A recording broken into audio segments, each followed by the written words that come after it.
ఈరోజు వెన్నుపోటు గురించి మీరు మాట్లాడుతున్నారు. మద్యపాన నిషేధం చేస్తానని చెప్పి మద్యం రేట్లు పెంచి వెన్నుపోటు ప్రజలకి చేసింది ఎవరండి? వైసీపీ నాయకులు. వివేకానంద రెడ్డి గారు ఆయన హత్య చేయబడితే సొంత చెల్లెలకి న్యాయం చేయకుండా ఆ కుటుంబానికి వెన్నుపోటు పొడిచింది ఎవరండి? వైసీపీ నాయకులు.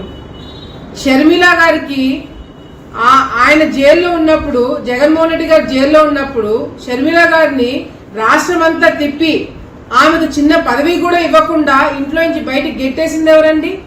జగన్మోహన్ రెడ్డి. సొంత తల్లి ఆమెని అసెంబ్లీకి పంపించి ఈయన జైల్లో ఉన్నప్పుడు ఈమెను ముందు పెట్టి, విజయమ్మ గారిని ముందు పెట్టి రాజకీయంగా ఆమె వాడుకున్న తర్వాత అదే విజయమ్మ గారితో రాజీనామా, పార్టీకే రాజీనామా చేయించి అందరి ముందర వెన్నుపోటు పొడిచింది ఎవరండి? జగన్మోహన్ రెడ్డి గారు.